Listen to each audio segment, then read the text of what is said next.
Welcome, everybody. Once again, we are having a little bit of a mentor session chat, and I am joined by fellow mentor Jacob Shanbrom, and I believe I pronounced that correctly. You did. Thank you. I'm very impressed with myself, but I always am. I'm an only child and an actor. Normally, there would be a big intro that I would give here, but I just had one of the deepest, most interesting conversations I've had with anybody in quite a long time, just now with Jacob before we started. And I feel like putting on the big bio thing at the beginning would just be such extra window dressing that we're just going to kind of go with it. But I'm going to tell you this. I've been with the company for quite a while now, since the company started. And every time we get on company calls where all the mentors come up on the screen, I've always been so impressed with how intelligent Jacob is, how quick he is with answers to everything. He is so insanely knowledgeable about Bitcoin and the entire realm. And I feel like you could call him with any problem. And if he didn't have the answer instantly, but I think he probably would have the answer instantly, he'd probably have it very soon after. So, yeah, if you need help with anything, please contact Jacob. He's amazing. Jacob, thank you very much for joining me today. Oh, what an intro, Gary. Thank you very much. Yeah, now I got to live up to that. Absolutely. Yeah. If I don't instantly know your question, I will very likely know it quickly. So Yeah. feel free to reach out. My camera's going to do that fun glitchy thing. But yeah, so Gary and I were talking earlier just about some life things and some personal struggles. And I mean, realistically, if anybody actually wants to know, you can go to Google and just Google my first and last name, and you'll see the story that I was telling Gary briefly earlier. Do you want to kind of jump into life and struggles and ultimately how I found Bitcoin? Because all of this ties into how I found Bitcoin. Yeah, I mean, it's fine with me. We ask everybody, like, how did you get into Bitcoin? What did you grow up? Where did you grow up? What were you thinking of doing with your life as a kid? So Sure. Anything you're comfortable talking about, I'm eager and interested to listen, and you do whatever you feel comfortable with, man. Yeah, for sure. So how I found Bitcoin, well, I guess so the story's going to jump around a bit, but I'll try to keep it linear. So from age 3 to 7, kind of like I was telling you earlier, I grew up with my mom, Jennifer, and my stepdad, Matt. And they were both in financial services. They were selling like financial planning basically to people to help them save for retirement and invest in equity markets and things of that nature. And so from age 3 to 7, I was the kid in like a suit and tie, showing up in the boardroom. Like I was the water boy handing out water to people. I was just learning. And wow. So I would sit in on client meetings and learn about finance and savings and communication, something I'm still improving on, obviously. But overall, I just say too many ands and buts. Anyway, but so it sounds great to me, seriously, so far. Well, thank you, sir. And I learned a lot about value and money and how money wasn't a real thing, and that equity in assets or stocks or basically just storing your money in any tangible hard asset in some manner was the way to go, because I learned about inflation early on. And so then when I was 7, something will tie into a bit more as the story progresses. So my mom and Matt were arrested for, the charge was murdering my father, who was murdered 4 years prior. That night is actually my first memory. Something I forgot to tell you earlier. The night my father was killed is my life's first memory. Vividly remember being in the bathtub and like sitting on the brick wall naked and like a bunch of police cars, and all of this was fun. And so age 3 to 7 had an awesome life. We lived in Los Angeles, and it was great. And then they got taken away. You know, I was just at school one day. Jacob Shanbrom, well, Jacob Fletcher at the time, at the Santa Susana Elementary School, they were just like, Jacob Fletcher, come to the office. And there were 2 police officers waiting there for me. They drove me by our house that was caution taped off, and I never saw my parents again until I actually just saw my mom again. So I was 7 at the time. I'm 30 now. And I saw her like 3 years ago. So I didn't see her for 24 years. I Jesus. wasn't allowed to talk to her. I wasn't allowed to write her. Oh And my so, God. so it's kind of rough. My family was split in two, with like half of my family knowing they were innocent, and the other half that I grew up with and was exposed to knowing that they're guilty. So you can imagine that was fun and filled my head full of all kinds of stories and just false narratives, all of which proved to be false after the fact, something I kind of always knew. But this tying into Bitcoin, because I had known early on the value and time of money and what it meant to store wealth, ultimately time, because you earn money with your time by providing value in some manner. And so relatively early on, I kind of knew, it took me until a couple of years ago to make that connection, that time is just a physical representation, or sorry, that money is just a physical representation of your time as a being. Like it's more than that. Like your time as a being is more, like we were talking about earlier. But in terms of like measurement in something tangible that we can physically look at, it's dollars or whatever currency you use. And so, because you have to spend time to earn that money by providing value. And so when I learned early on that that was being stolen from me by artificially creating more of it just arbitrarily, that really upset me.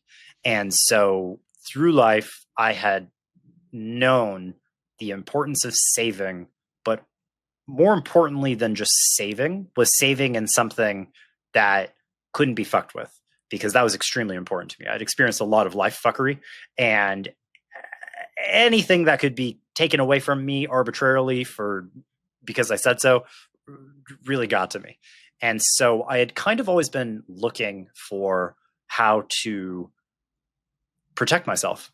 And something that we didn't cover earlier, but when my father was killed, we had an insurance payout of about $130,000. One of my aunts, not the one who raised me, took that money and put it in a Bank of America savings account, getting 0.01% interest for 24 years. And that really upset me. And her rationale, this is something that I've had to take a long time to understand and accept. And her and I have spoken about this numerous times. Her rationale was, because this is my aunt, that was her brother. My dad, that's her brother. And so this was a huge loss to her. And so my aunt is actually on the side. So I have two aunts. The one we're talking about now, the sister of my dad, didn't raise me, but she was present in my life, and she was the one who held the money. And she is firmly of the opinion that my mom and Matt are guilty. And so this was very challenging. But in college, when I learned that she kept it all in a Bank of America savings account, this frustrated me to just no end. And it took a while of chatting with her about this to understand her perspective. And now I get it. Her rationale was, the reason she didn't invest any of it, not a penny, was she couldn't bear the thought of losing even a single dollar to anything. Like her actively choosing to do anything with it and losing it. And then ironically, when I heard that, that frustrated me even more, because I was like, but you lost it at 4% compounding over time, blah, blah, blah. Yeah. Like just the child in me. And look, that sentiment isn't necessarily wrong, but it wasn't very compassionate to her perspective, because she kept a log of literally every cent that was spent from that money. She kept a log. So like when she helped pay for my braces, when she helped pay for my college, when I broke my arm, like all these things, she tracked every cent. And so she was serious about this. This meant a lot to her. And I kind of, in some ways, I kind of spit in her face about it, because I was upset that it wasn't more. And I think that in itself is a lesson, but that tying into how I discovered Bitcoin was, I always knew, like we spoke about through childhood, that value needed to not be arbitrarily changed.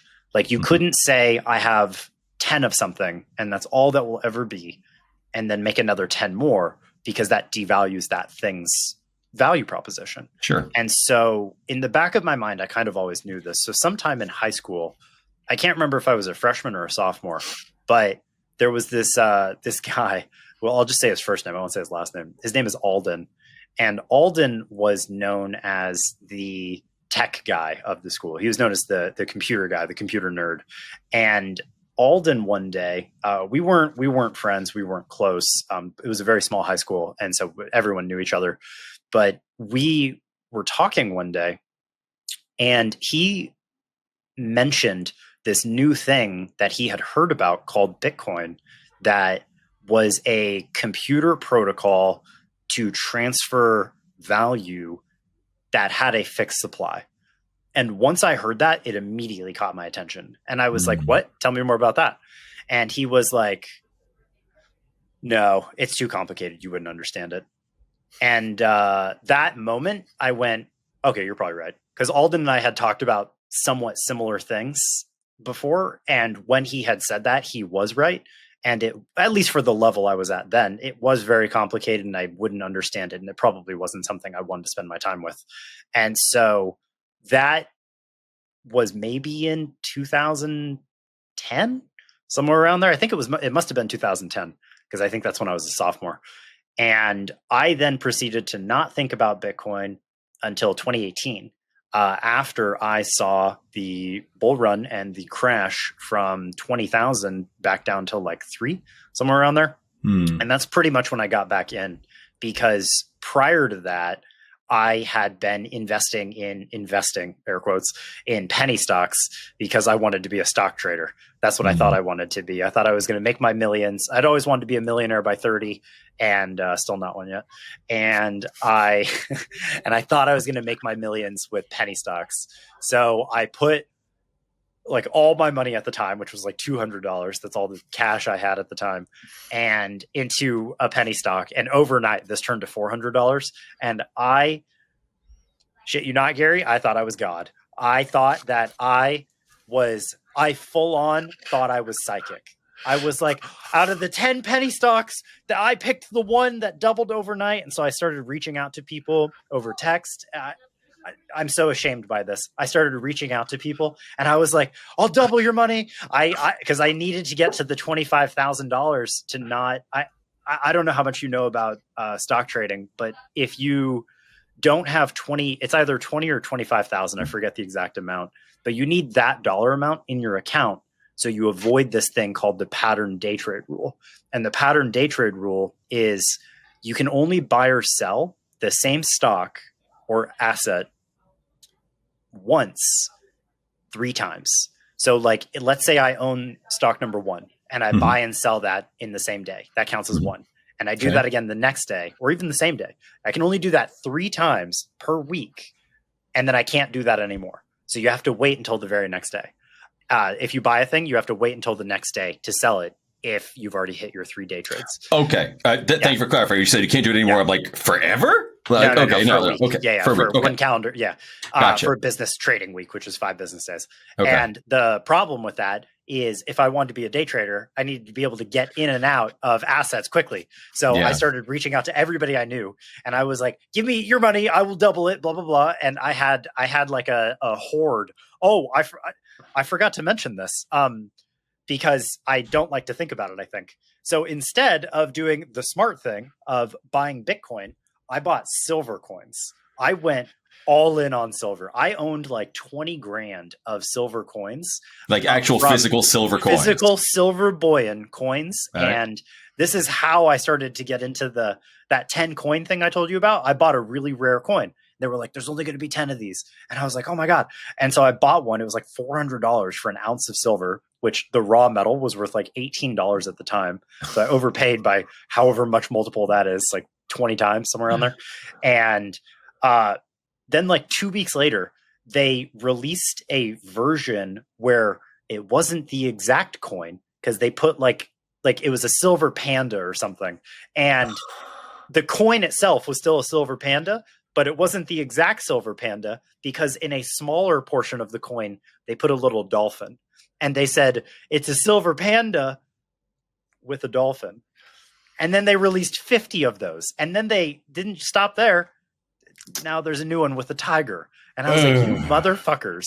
And so that kind of, that and the idea of, I have to lug around this silver every time I moved houses. Like I had to truck along this silver in just a literal like treasure chest kind of thing. And I was like, this is such a security risk. And so that's, anyway, I'm going to pause there. I don't know. There's a lot. I know we said a lot. Sometimes I need help. I get excited by some of this and need help getting back on track to where we were and where we were going. In your initial question, what got you into Bitcoin?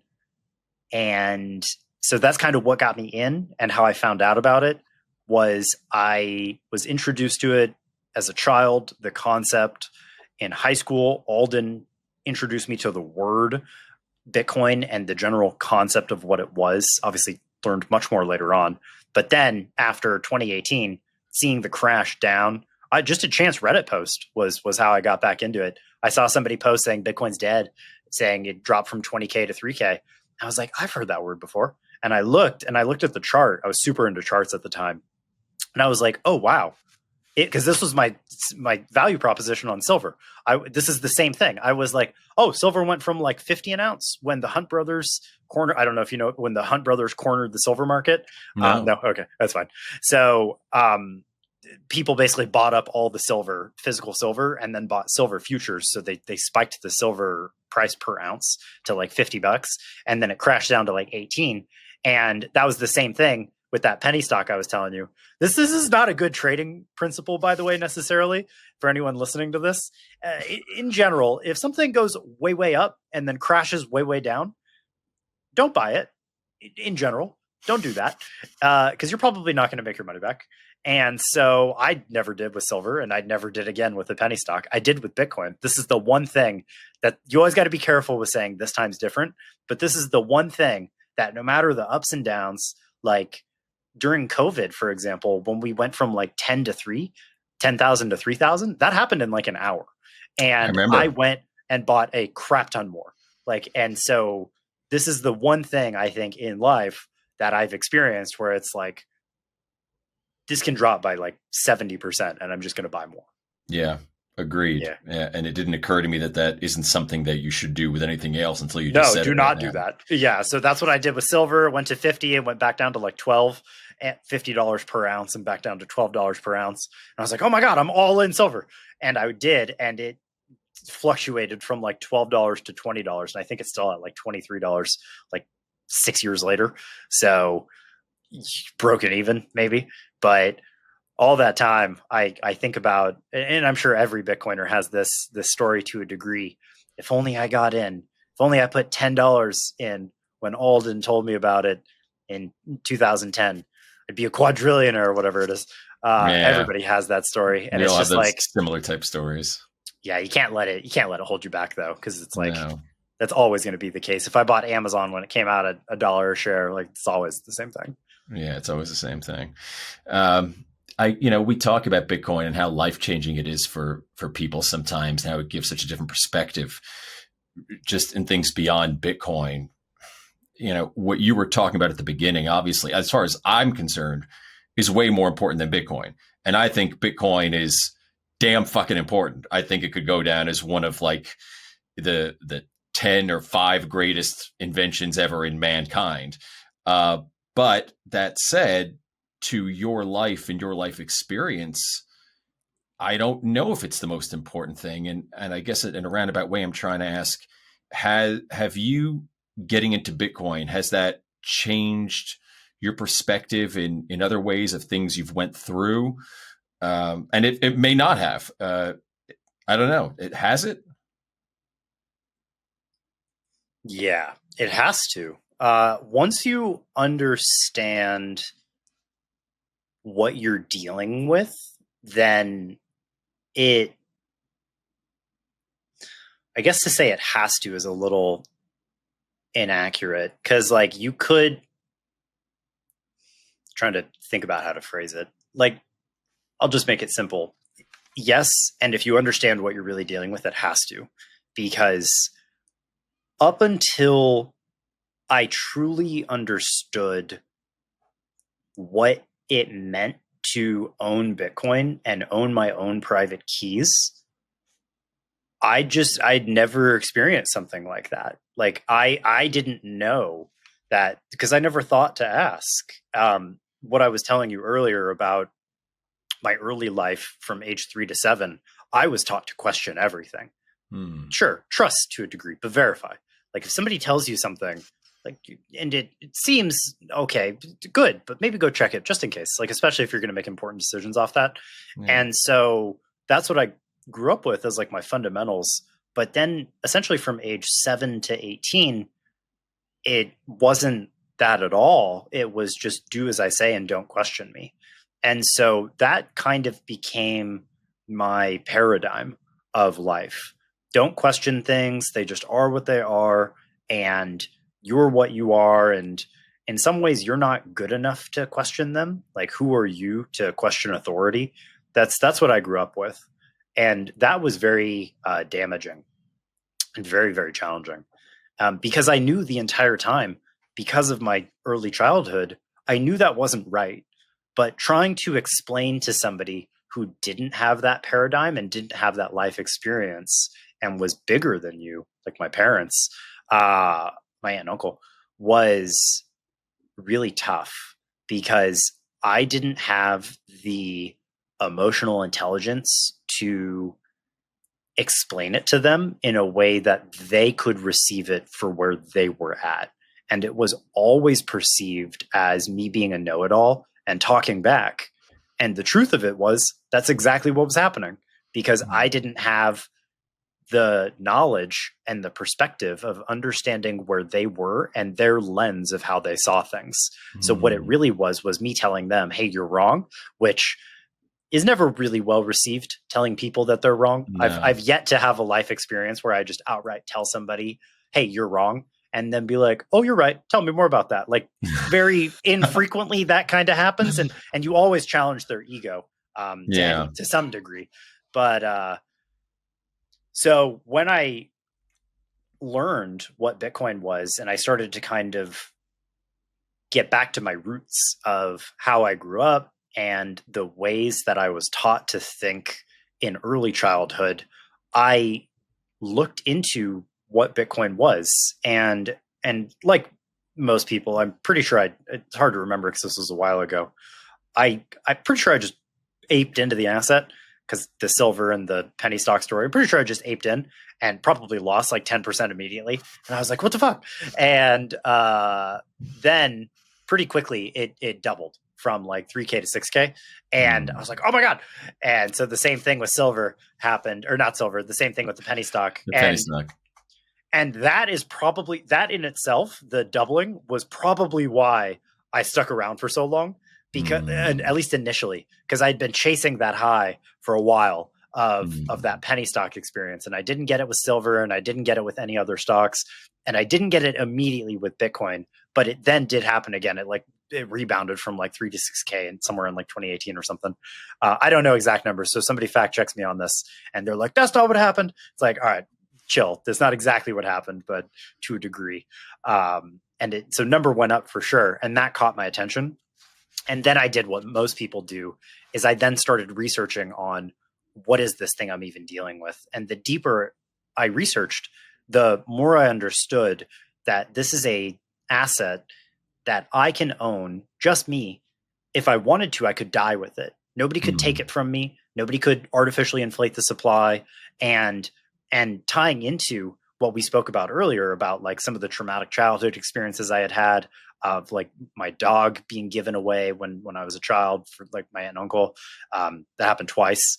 And other, they gave away my mice. And so I had a lot of loss as a child, with the death of my father and then my parents being taken away from me. And then my animals, like subsequently one by one, essentially I never knew when the next bad thing was going to happen, when the next thing was going to be taken away from me. So that was kind of my whole life. And so when you asked, did Bitcoin change me? Like it's kind of it's in a way sad that I latched onto that so hard, but in some way, I think it's kind of empowering because I suspect a lot of people have had, if not similar experiences, they've had like tangential ones. Everybody has experienced. My girlfriend was just telling me the other day, she called me jokingly and she goes, she wasn't joking. That's the thing. She goes, I can't afford eggs anymore. Eggs are now like 60 cents an egg. And like, see, the thing is, we laugh about that and it is funny, but like, that's sad that It the is. situation has gotten so bad that regular people can't, they feel like she can, like she feels like she can't afford the things that have just become such a staple, like an It egg. it is. And to be clear, I was only smirking because I No, thought you no, were no. going to I'm not say making fun of you. no, no, no. Yeah, I yeah. thought you were going to say she says she can't afford it because she's spending all of her money on Bitcoin. Like she's so No, into it. she's She's not like, a no, I don't. Bitcoiner. Okay.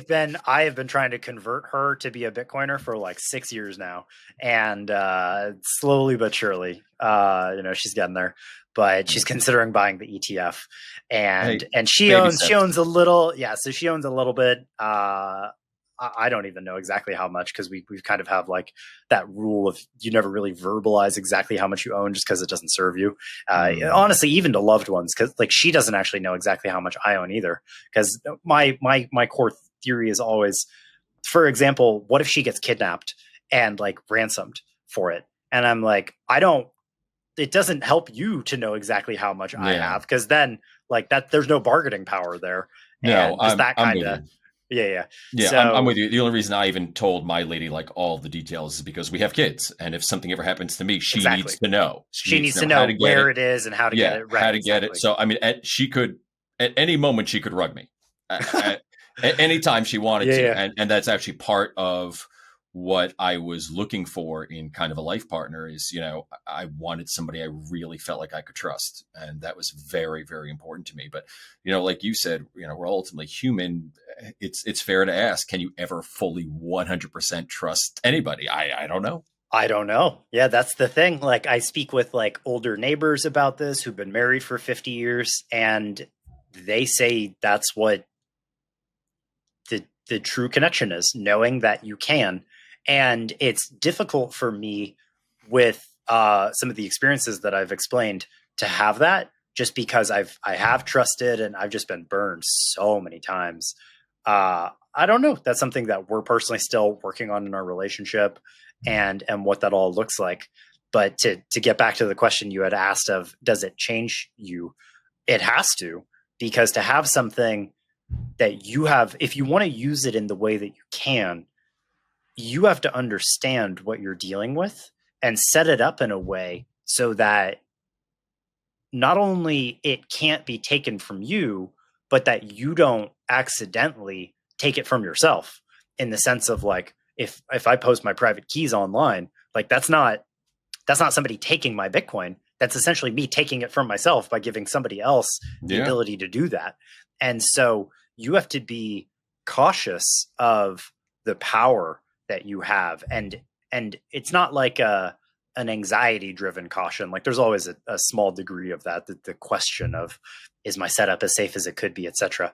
But I think it changes you in the sense of you start to question things. If you weren't already, you start to question things. And if you already are questioning things, you question them more. Like, why don't we know how much money is in the Federal Reserve?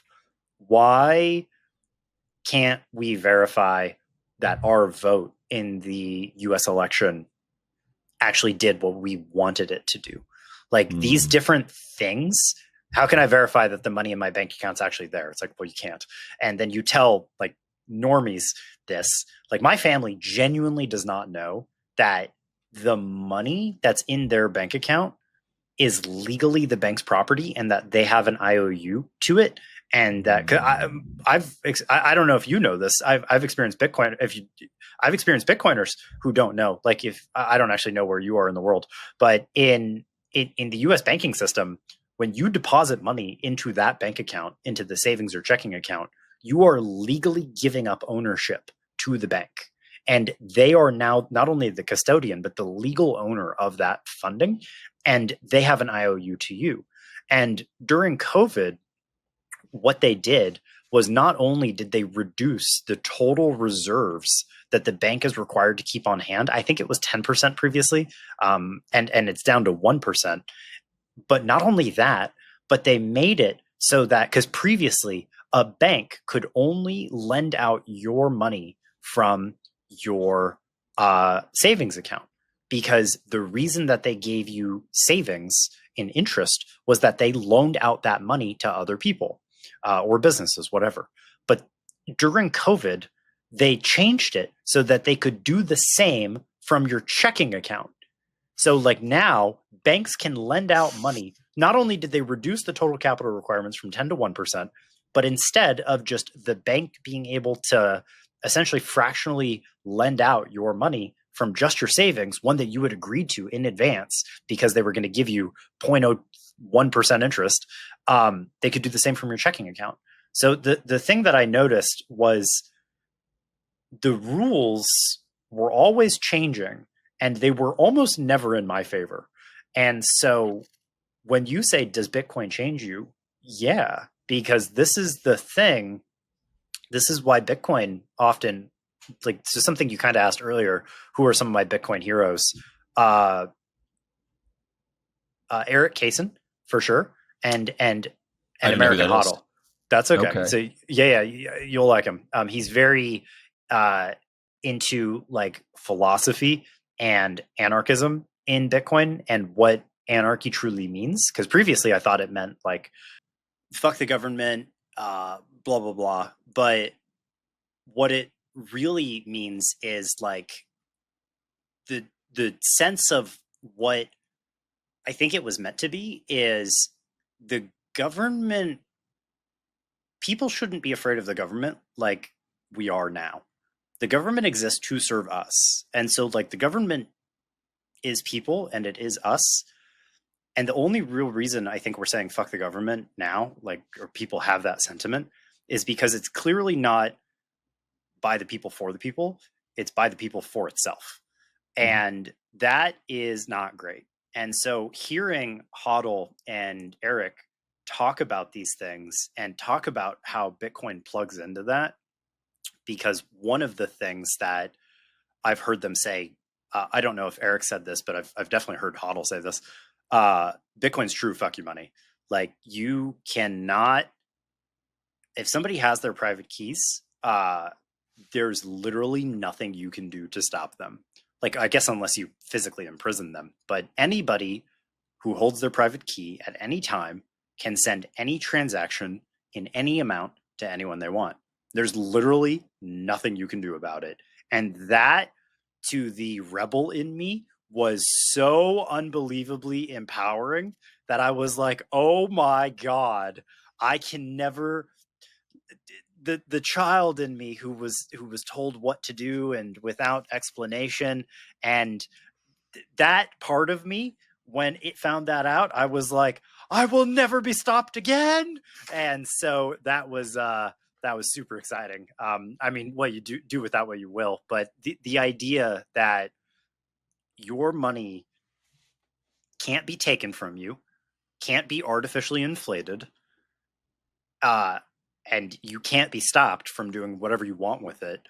That idea was so powerful that it still gets me so excited that people just don't understand not only the system that they're in, but the system they could be in and how things are. So yeah, that gets me excited. I love that. And you said, it really appealed to the rebel in you. And I think I find that a lot of people in the Bitcoin space have similar sensibilities, not necessarily all, but a lot of rebel or contrarian type people have been attracted to Bitcoin. I know I was, and I've been a contrarian for a large part of my life.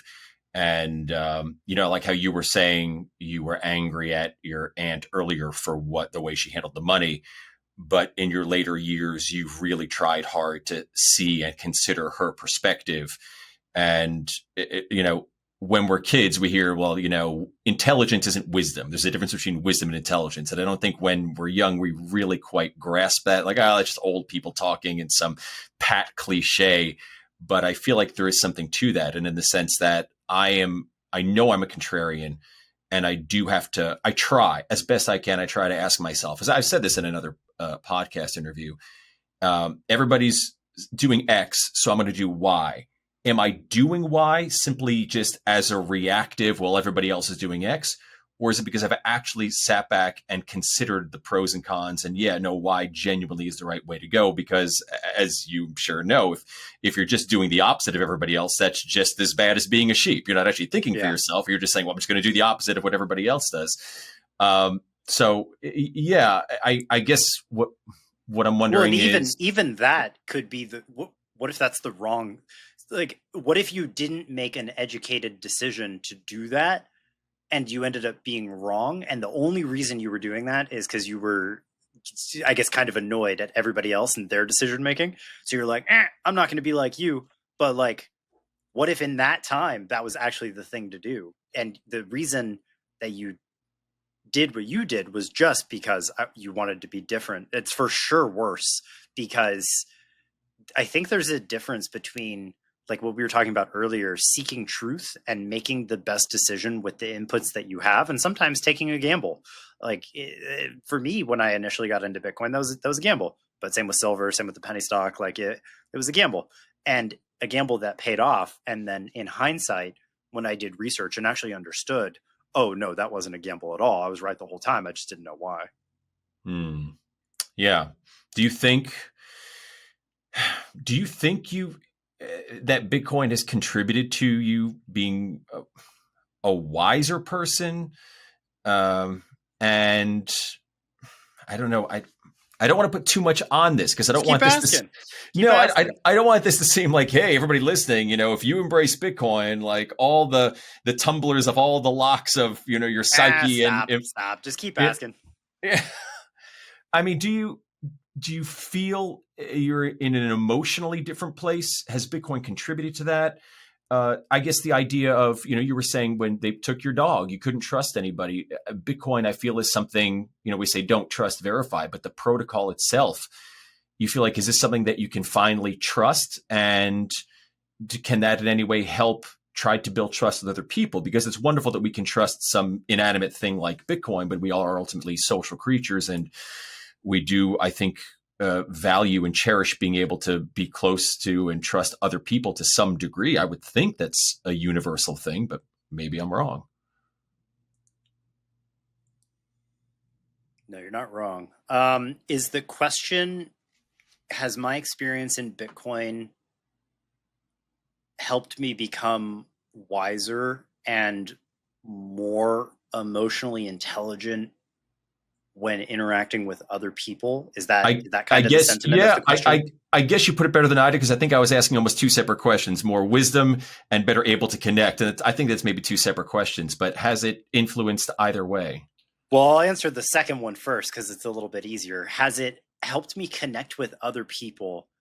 Other Bitcoiners, yeah. Sure. But other people, no. And the reason for that is some of what we spoke about earlier, that like arrogant know-it-all child that I have inside of me at times, and this is why I don't try to, I would say from 2019 to like mid 2024, I was actively trying to, the term is funny, orange pill. I was actively trying to orange pill people, like the Matrix, blue or red pill. I was actively trying to convert them into Bitcoiners because nobody had done that for me, and I wish that somebody had.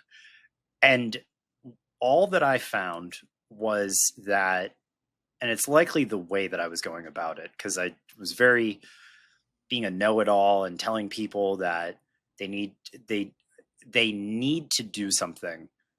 And I've yet to really have a life experience where me trying to insert my opinion and essentially like copy paste overwrite somebody else's opinion, I've never had that work for me. And if you think about it logically, of course not. Because like if somebody came to you and did that to you, even if it's somebody you trusted and valued their opinion, if they just came to you and tried to overwrite how you felt and your beliefs on something, you're probably not going to receive it. But if they came to you and they had a conversation and they tried to ask you to question some of your beliefs, and you also have to be in the right mode for this. And what I've noticed is people, my aunt, in some ways my girlfriend, she's very open to ideas, but her life daily experiences don't always leave her to be open to questioning and receiving things. And so if people aren't in the right state to receive it, the harder you push, the more that they will personally reject you because they're shooting the messenger.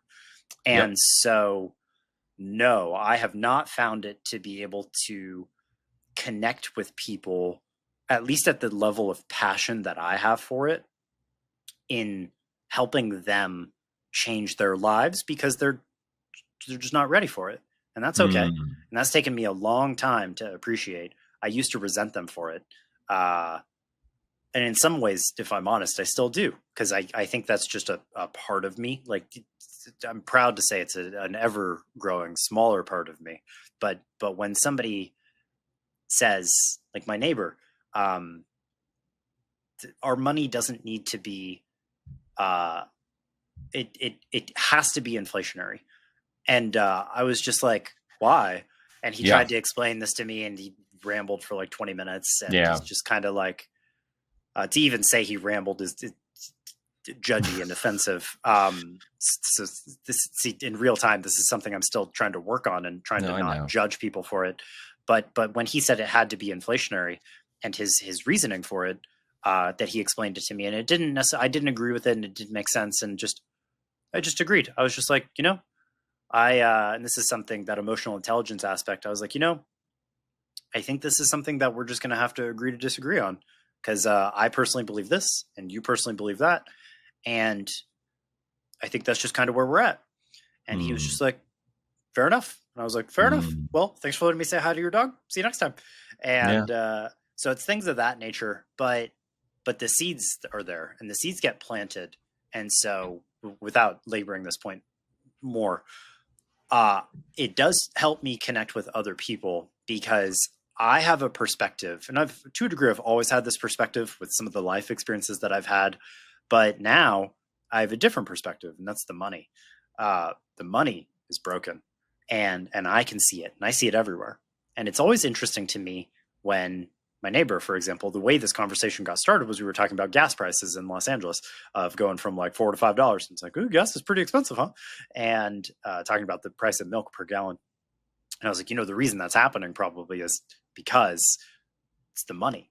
And he's like, well, no, it's actually because of like the geopolitical nature and and that's why gas is going up. And I'm like, well, sure, I'm sure that contributes to it. It contributes, but you don't think that the underlying asset that we price these things in, that losing purchasing power, you don't think that has a huge impact on it?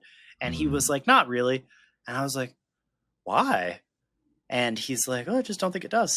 And then 20 minutes later, and I was just like, I think we're just going to have to agree to disagree. Yeah. And so that's the answer to that. But the first part, has Bitcoin made me wiser? I think it, by its nature, has to, if you allow it to. Because once you understand that your money is a representation of your time, and that the way you're storing your money, if it's in dollars, is being stolen from you, you have to wisen up. Otherwise, you just stay where you are. And once you come to the realization of, well, maybe the way that I'm storing my money, whether it be in real estate, in property, in assets like stocks or bonds, or even just in straight up cash, once you understand that those assets may not be doing what you want them to be doing, which is protecting you as a store of value, you have to start questioning things and wondering, is there a better way? And that's what most Bitcoiners come to, other than just straight up number go up. That's what we come to the realization of. This protects us because it can't be taken from us. It can't be artificially increased arbitrarily. And you own it. Nobody can stop you from doing whatever you want with it. I could, in theory, like I could send all my Bitcoin in one go to like a Satoshi burn address. I could lock it up for 10,000 years. I could store it for generational wealth for my family and friends. Like, but nobody can make that decision except for me. And I think that is extremely powerful. I have a couple questions, and I'm trying to get this in within our like general hour Yeah, time. If we go go for over, it. it's not a Yeah, yeah, problem. I want to remember that other one that I do want to ask you. And obviously, we all want to try to convince people of Bitcoin because I think we're coming from. I think I am, and I think you are, and I think many other Bitcoiners are coming from a place of caring. Like we see friends and family who are just yeah, losing their purchasing power. We want to help absolutely. them, and I do see some people pursue with almost a religious zeal, and then I think of people who are religious who also in their heart believe I'm coming at this from a place of caring. I'm trying to convince you that what I read in this religious book is a good thing and you should believe what I believe. But you are right. When you kind of question people to their face and say you're wrong, you're not going to get very far. Are you familiar with Daryl Davis? Mm-mm. He is a black musician who has, I guess, got 100 or so Klansmen to give up their hoods to him. Oh, I do know this. I just didn't You know his know name. this. I know Okay. this. Yeah, You know this guy. Yeah. yeah, yeah. And this is something that I've really kind of taken to heart a lot. He didn't tell people that they were wrong. He didn't even say, well, maybe you should question yourself. All he did was he started off by asking, okay, I know you hate people that look like me, but you don't even know me.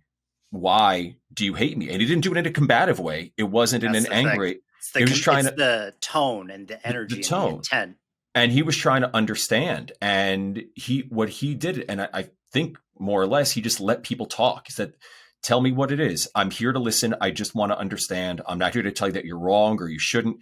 Just tell me. And as the people just kind of talked and thought through more why they felt that way, often they less and less felt that way. And this is just another human being that I can talk to, and so on and so forth. Does that sort of strategy translate to Bitcoin, where you just ask somebody, hey, what, like you did, why do you feel the way you do? Why do you think the money needs to be printed more of? And to go in and say, I'm not even going to try to challenge this guy right now. I'm just asking him, why do you feel that way? Okay. Okay. Well, if you have questions from my end, I'm always happy to try to answer as best I can or whatever. I don't know if that strategy works, but like you said, people Oh, I'm sort of have to be open sure. to it as well. Well, that's the thing is I'm sure that it does. And I haven't been at a so in one of my so I'm in sales. That's something I do is I focus on technically the term is closing. And what we try to do is have I'm not trying to sell you something. That never works. I'm trying to get you to understand where you are and where you want to be. What have you done in the past to try to get there? Has that worked for you? And ultimately, why you aren't there now? And if you're willing to, how much longer are you willing to continue having the reality that you have now, which is something you say you don't want? And so that's really the purpose of a sales call. A lot of people, when they think of sales, they think of like a used car salesman trying to get one over on somebody, Yeah. and that archetype is real. That's a thing. Yeah. But what a true sales call is meant to be is a state change from where is somebody now and where do they actually want to be, and is the thing that I am offering going to get them there? Because if Mm. not, then there's no sale. Like, please don't be a customer. Like, for example, for us, Bitcoin Mentor, if somebody wants to learn how to trade Solana and run an Ethereum node, like we were talking about earlier with staking and slashing, please don't be a customer because that's not what we sell. That's not what we teach. But if what you want to be is somebody who doesn't want to deal with their money being inflated away, their money being stolen from them with inflation, the money being stolen from them in a very real sense from their bank accounts without their consent. Technically, there's implied consent, but still. And if you want to be somebody who has fuck you money and doesn't want to deal with that anymore, that's what we teach. And it's more than that, and it's deeper, but like in a very real sense, if you want fuck you money, buy Bitcoin and store it in your own private keys and learn how to do that safely. And that's what we teach. But what I was trying to reference with the closing concept is one of my mentorships that I'm in, we focus on your state as a being, because I could give you word tracks and I could give you objection handling and I could say, well, you told me this. No. And I could try to put the sails on you, but like that stuff only gets you so far. And what actually moves the needle is your being as a person, not just in a sales call, but in life. And so one of the things that we teach is, or that I was taught, is to have what's known as a state checklist.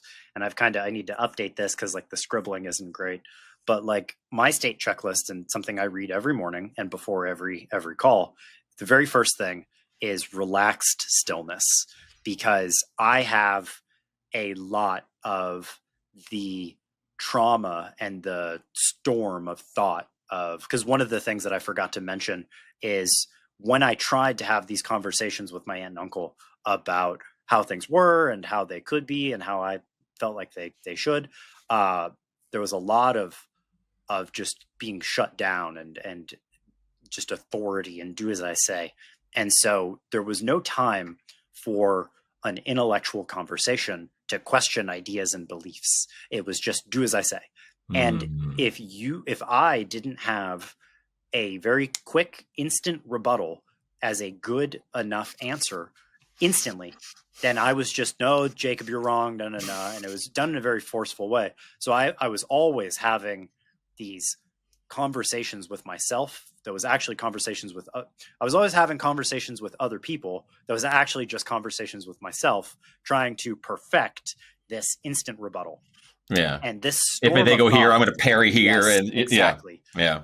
That is horrible and just soul crushing. And the amount of my lifespan that I have wasted on the things that never were, it's not great. So like my first thing is relax stillness, because I want to quiet that storm of thoughts and quiet that physical tension in my body. The second thing is listen. Their details matter, because I do a lot of, when people are talking, I have tendencies to do a lot of like filtering for, well, where can I jump in and like attack their belief system? And this is just super unproductive. And then it kind of goes from there. But one of the big ones is compassion and curious, challenge, never judge. I tend to be very judgmental, especially when I think I'm right and somebody else is wrong. And so this ties into what you were saying in, can it be done? Yes, but you have to be in the right state. So like when I was having that conversation with my neighbor and he said money has to be inflationary, that immediately triggered me. And I had all these thoughts of, you're wrong and no, it doesn't, and blah, blah, blah. And that came off in my tone and my intent. And so a lot of these things dictate and guide not only my life, but like my conversations with people is like a microcosm of my life. And I have tendencies to be very judgmental and very arrogant, which don't serve me and absolutely don't serve other people. And so can it be done? Yes. But I think you have to do it from a place of understanding and love of, if I believe that money doesn't need to be inflationary, my neighbor isn't wrong for thinking it does, because that belief doesn't necessarily, at least in the way that it affects me personally, that doesn't serve me or him. So I just have to go in and ask why he believes that way. And then ask, is he open to another idea? Or is that, so like something I do in my sales calls is like asking if they're open to another perspective. Because if they genuinely believe what they're saying, and that is the perspective that they have chosen, and they're not open to other perspectives, that's all we got. Like, hey, okay, fair enough. Thanks for sharing with me. Yeah. But unfortunately, that's the end of the conversation. And Yeah. it's not my mission to save everybody. Yeah. I can't do Yeah. that. If they're not open to it, like all that I can do and all that we as humans can do is project out, hey, I understand where you're at. I get it. I understand that it has served you up until this point. If you're open to different perspectives, I'm here for you. And Mm. that I think is what we need to do. Hoddle, one of the reasons I love Hoddle is he's so unabashedly himself of you're fucking wrong and blah blah blah, and that feeds that energy, that feeds that part of me that does feel that, and I think that to a degree has value. But I think if you're walking up to everybody on the street corner and saying, "Hey, fuck you, you're wrong," like I think that is counterproductive. But having a degree of that energy, I think with certain personality types, I think it's helpful because you got to know where you stand. Of course. Yeah. And I have no idea Hoddle's life experiences other than what I've heard, and I'm so curious how much Bitcoin he owns. Certain OGs like him, I'm fascinated by this concept. Ultimately, it doesn't really matter because it doesn't mean anything. But if you want to get to the point of you understand other people and their perspective, but it not only doesn't influence you, it doesn't control you. That's, I think, where Bitcoin comes in, because I can work a 9 to 5. I can be like a normie. And if I only lived in that paradigm forever, and I guess if that's what I chose to do, then that's my life. But if I want to step outside of that and go into something that I have control over and allows me to exist outside of the matrix of reality, that's where I think Bitcoin comes in. I was waiting for Matrix to come up. We're at the 59-minute mark. So there we go. Yeah. We made it Well, pretty far without using the word. Matrix analogy. Yeah, you said the word. Yeah. Very nice. I do want to ask, this is the other question that I had in mind, Yeah. is you said you kind of really got into it back in 2018. And I kind of got into Bitcoin back in 2013. It's when I kind of bought my first half Bitcoin. And it's a whole new story. I've told it many times.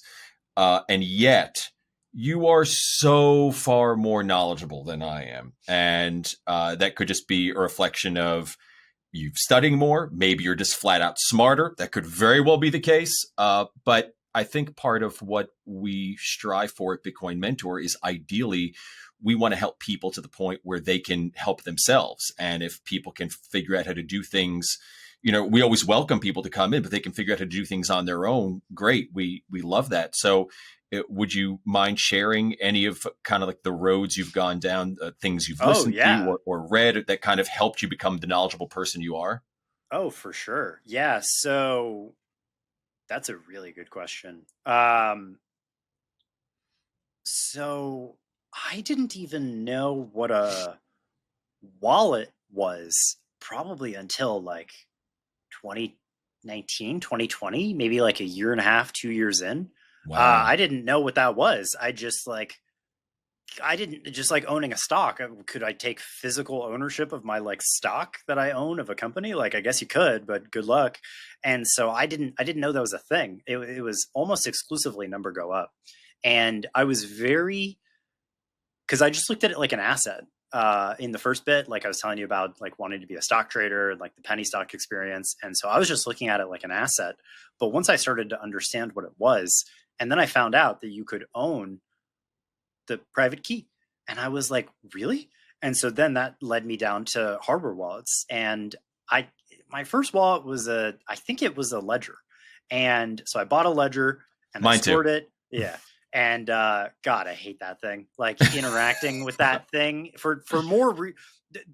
I hated the physical, everything about it. Like other than the fact that it looked like a USB drive and it was concealable, I thought that was cool. But literally everything else about it sucked. And so I had a Ledger.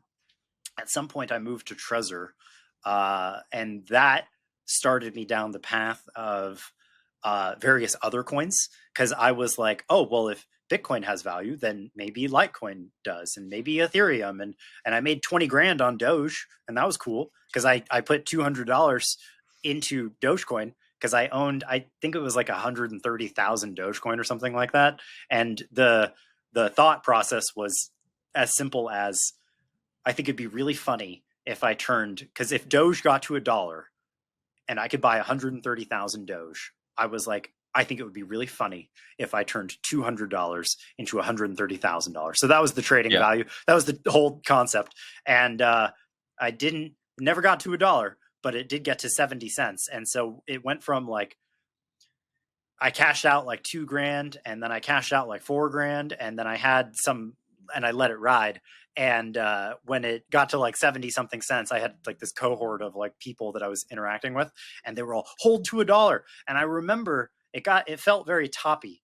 And I was like, it's at like 74 cents, and I could cash out the other like 12 grand or whatever it was. And I was like, if I held to $1, I would make incrementally more. Instead of 12,000 more, I would make like 16,000 more. So I was like, is it worth me holding for that? And I was like, but what would happen if it crashed back down and I lost all this? And I was like, that's worse for me. So I'm going to cash out all that, took that 20 grand, put it into Bitcoin. And that ended up being the top, like 74, 76 cents. Wow. So I was like, yeah. And all my friends were mad at me. They were like, it's your fault because you sold and it went from, yes. And I was like, whatever. Like, and so, but some of my journeys are, even though I held my Bitcoin on a Trezor, it was just one chance day. I was listening to a Shinobi podcast with Peter McCormick. So some people I'd listened to. The What Bitcoin Did podcast was influential in my understanding, not only like holistically, but technically, because some of the guests that he had on there and the things that were spoken about, obviously Ben, BTC Sessions, his YouTube on just physically how to do this stuff.